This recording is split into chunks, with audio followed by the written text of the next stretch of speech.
My Govanen. Welcome to the Tolkien Lore channel. I'm the Tolkien Geek, and in this video I want to talk about the Tolkien Biopic, which is coming out soon. I'm recording this on April 20th, and I wanted to give an idea of what I expect, what I hope for, and what I'm afraid of prior to the viewing, so then I can do a retro looking back at this video when I do my review of the biopic itself. So with that said, let's go ahead and get started with my expectations. My expectations for this biopic are mostly based on the the trailers that have been released, because I've really kind of tried to avoid picking up much of anything else. Like there have been other things that have been released in advance of the movie, but I've kind of avoided looking at those. I've looked at a little bit of the cast, and so I know some of the people who are going to play roles, but I haven't looked too in depth recently, and so I don't remember most of it, and I'm kind of avoiding it at this point. Um, but the main expectations I have, obviously, the movie is going to cover Tolkien's uh, participation in World War One. That's pretty clear. So I expect, based on the trailer, that they'll probably go fairly in depth on that, and probably this is kind of a general thing for the movie. I'm expecting, but in particular with the war, I'm expecting them to draw a lot of connections between his life and his later fictional work with The Hobbit, Lord of the Rings, The Silmarillion, that sort of thing. I'm expecting a lot of that in general, but I have a feeling they're probably going to do a lot of that with the World War One stuff. Another thing that seems fairly obvious that they're going to cover is his love story with Edith Bratt, who, of course, became his wife. And later on, when they, would both end up dying, they would be buried with Edith Bratt would be subtitled Luthien on the gravestone, and Tolkien would be subtitled Baron. So I'm expecting some connections there as well, and you can even kind of get some really obvious examples of that with the one scene from the trailer, which I discussed in my discussion of the trailer itself, which I can link to in the description below if you want to check it out. The scene in the trailer where Edith is dancing and Tolkien's just kind of watching that. That's something he later referred to in a letter as being kind of an inspiration uh, of his and his fiction. So that I'm also expecting. Um, and the other major thing that I'm expecting is some exploration of his relationship with Christopher Wiseman and the other members of what was called the Tea Club and Barovian Society. Now, this was, you probably more associate Tolkien with a group called the Inklings, which is later in his life. The Tea Club and Barovian Society was what he was doing kind of in before he went to university. So I'm not sure exactly what they called that in England at the time. I don't think they really called it high school. I'm sure there's a term for it, but I'm not thinking of it off the top of my head. And it wasn't really quite the same thing as what the Inklings would be later in his life, but it was a similar kind of idea. It was a group of men who had uh, kind of aspirations of impacting the world through various forms of art and that sort of thing. So I'm expecting to see some of that explored as well. Beyond that, I don't have a whole lot of concrete expectations, other than I do know that Francis Morgan, the Catholic priest who raised Tolkien after his mother died, uh, I'm expecting him to be in there because I know he's, a member of the cast, and that will probably mainly play into the relationship with Edith Bratt, because that's a lot of how Father Morgan actually played into Tolkien's life. But don't have much to go on there other than I know Francis Morgan is a character played by somebody in the cast, so I don't really know too much to go off of other than that. That's my expectations. Now let me talk about what I hope for in this movie. Probably the primary thing that I'm hoping for with this movie is that, and this kind of really bleeds more into a fear, but it's aspirational on my part, kind of on behalf of Tolkien, is that they don't turn this into just an exploration of how his life connected to his fiction. I don't want the movie to be just that, and I really hope they avoid that. I'm okay with them drawing some parallels, because there are obvious parallels. Uh, Tolkien, of course, famously said that he disliked allegory, and none of his works are really allegorical. The closest thing you could come to maybe would be Leaf by Niggle. but even that isn't quite allegorical. It's really close, but not quite. And people like to say, but look at all these direct parallels. Well, parallels and allegory are not technically the same thing, so leave Tolkien alone on that score, okay? When you think allegory, you should be thinking things like Pilgrim's Progress. Every person, every event is more or less a direct parallel for something very specific. Just because there's parallels between Tolkien's life and things that he put in his fiction, that doesn't make them allegory, okay? That you might say it's allegorical, maybe, but it's just a parallel. That's not the same thing as allegory. So that's my primary hope, really, is that they focus on treating Tolkien as a man. And in that same vein, I'm hoping that they treat him in all his complexity. He's a rather unique individual. If you read, the biographies on him, I'm actually currently reading through Humphrey Carpenter's biography just to kind of get myself prepared for the biopic, so I know, what I should be looking for as errors and that sort of thing.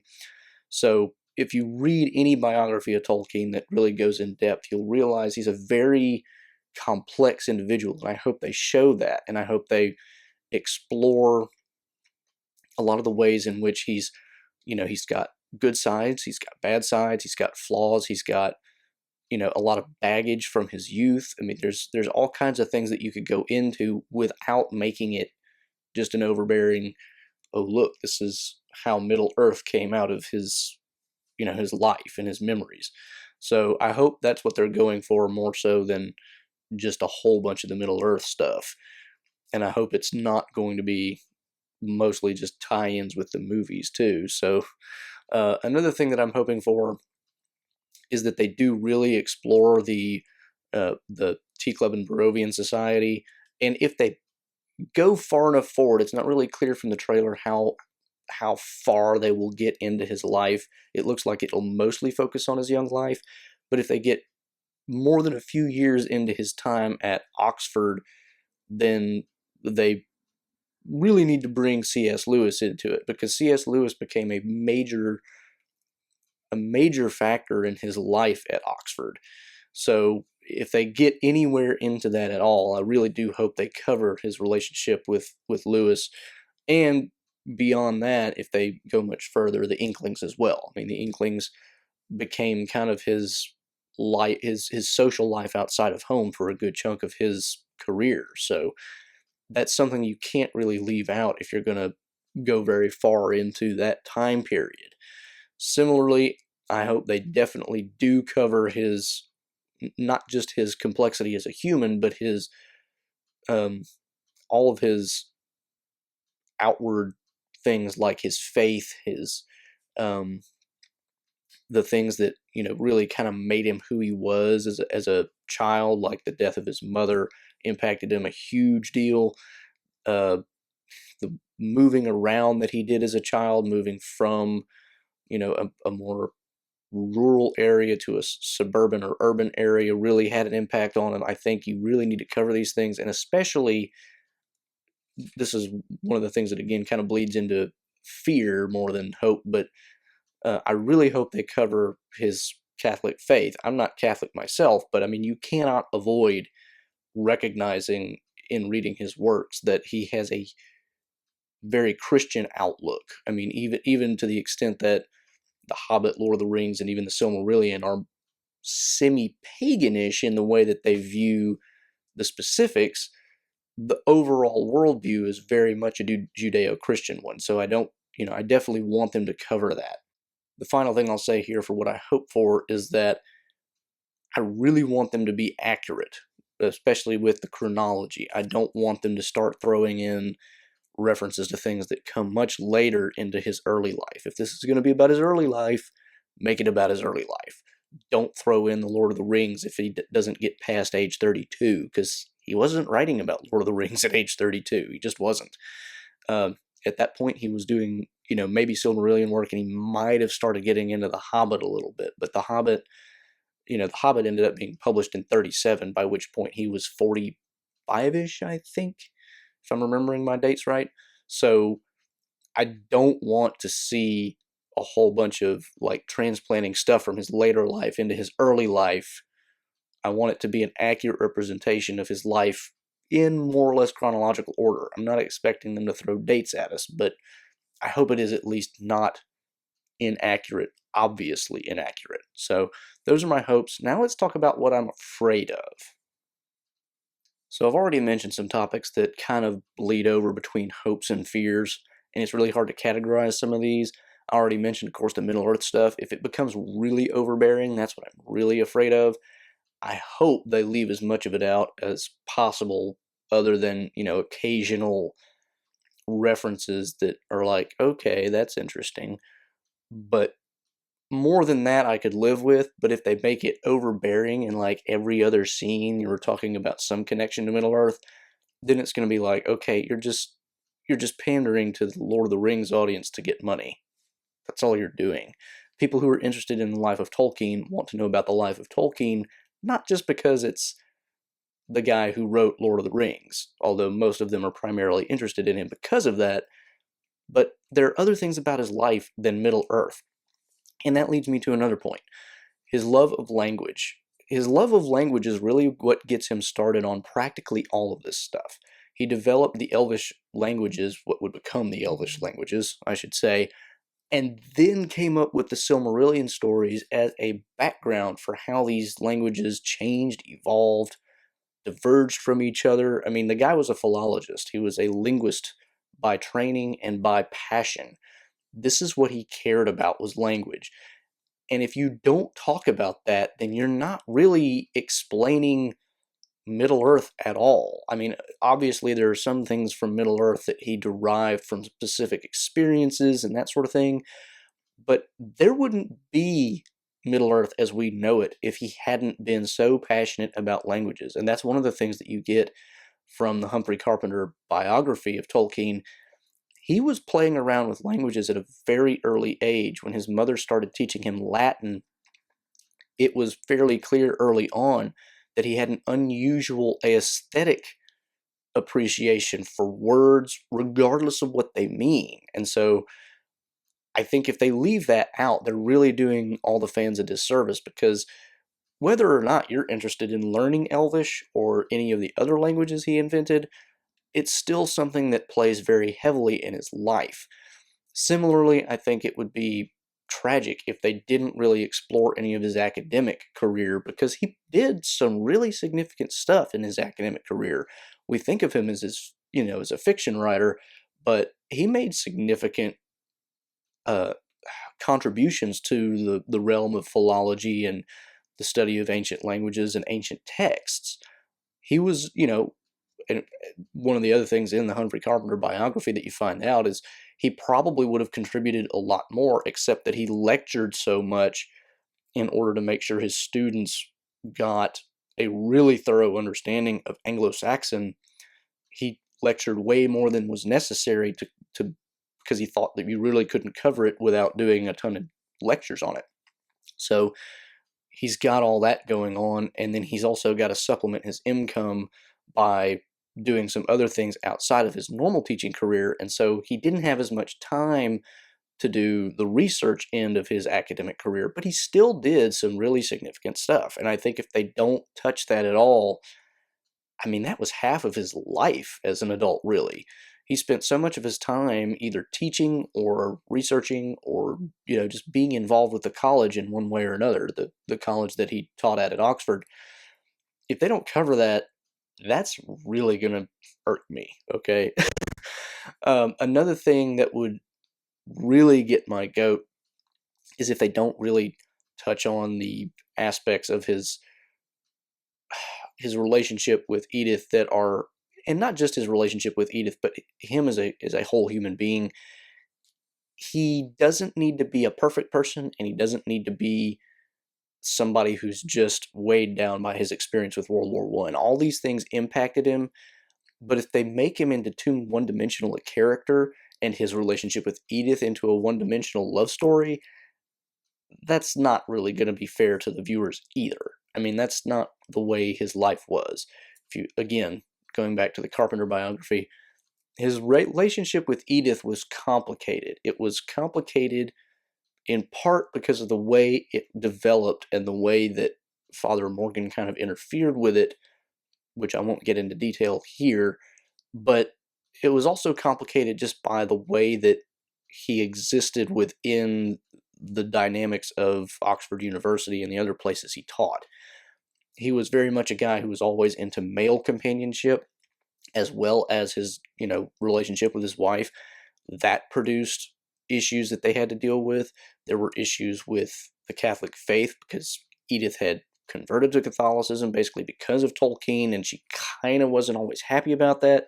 There were things about their marriage that weren't perfect, but at the same time, they were obviously very loving toward each other. So, I mean, they have to cover that in a complex way. They can't just make it one-dimensional, and they can't make Tolkien one-dimensional. Tolkien was a rather strange fellow. He did some odd things. He was a jovial guy, but he also had bouts of depression. He once dressed up as a polar bear to go to a New Year's party. Tolkien is a very complex person as a human, and if they make him one-dimensional, or even just two-dimensional, where he's got his passionate creative side, and then he's got this depressive side, and that's it. That's not Tolkien. I mean, that's the aspects of Tolkien that we might be most familiar with because we're familiar with his fiction, but that's not Tolkien, okay? So that's another thing that I'm afraid of, is that they're going to turn things into something that's way more one-dimensional than Tolkien himself really was. Now, that's not to say I expect a full-bodied view of Tolkien as a man. This movie isn't going to be long enough to do all of that, but, don't dumb it down too much is basically what I'm saying. And the other major thing, too, and I already kind of referenced this, they do need to explore his relationship with his mother and Father Morgan if they're going to really explore any of this stuff. If they skip over that entirely, you lose a lot of the formative years and what really made him who he was and how he related to people. Part of the reason for his time with the Tea Club and Barovian Society, and I'm not going to explain that name, you don't really need to have it explained, but I can put a reference in the description if you want to, or you can just look it up, and it's easy to find. It's a weird name, but it doesn't really signify that much. But the reason for his involvement with that and the ways that impacted his life have a lot to do with the way that Father Morgan kind of interfered with his relationship with Edith. And then a lot of things about his life are impacted by his mother. His father died when he was very young. He basically didn't remember him. So most of his upbringing was either impacted by his mother or Father Morgan. And so if they leave either or both of those two things out, then again, they're cutting some very important parts of his life out, and that's not going to really do very well in terms of explaining who Tolkien was. So beyond that, don't be overbearing with the Middle-earth stuff. And also, don't be overbearing with the war stuff. If half this movie is about the war, I'm going to be kind of upset, because we don't need a war movie. We need a Tolkien movie. His experience in the war was not that profound. Not that we need to see that much of it. I mean, he was... I just won't go there. But, don't show too much of that. Don't leave out these really major aspects of his life, and don't make him one-dimensional. Those kind of cover the main things that I want, or rather don't want to see in this movie. So that'll wrap it up for me. So, I have now covered my hopes, dreams, and deepest, darkest fears regarding the Tolkien biopic. What are your thoughts? What are you expecting? What are you hoping for, and what are you afraid of? Let me know in the comments below, because I'd be interested to hear what you have to say about the topic before I go and see the movie. Like I said, I'm recording this April 20th. This will be released, let's see, April 29th, I think, will be the date that this actually goes public. Should be getting my dates right there. And the movie comes out, I believe, May 10th was the release date that's been published. I don't know that I'll see it on release date, but I will try to see it relatively soon after it comes out, so I can come back and do a review and a retrospective on this video to kind of tick off the boxes and see, well, how did I do on that? So if you enjoyed this, please do give it a thumbs up, share it around. For anybody else interested in the Tolkien biopic especially, let them know, this might be an interesting video for them to watch. If you want to follow me, you can do so on Twitter at JRRTLore. You can also subscribe to the channel here and find a couple of my previous videos here. You can also support me on Patreon at the link below, and I'm starting to work on a behind-the-scenes video for the patrons. Other than that, until next time, I'm the Tolkien Geek signing out for the Tolkien Lore channel. Namaste.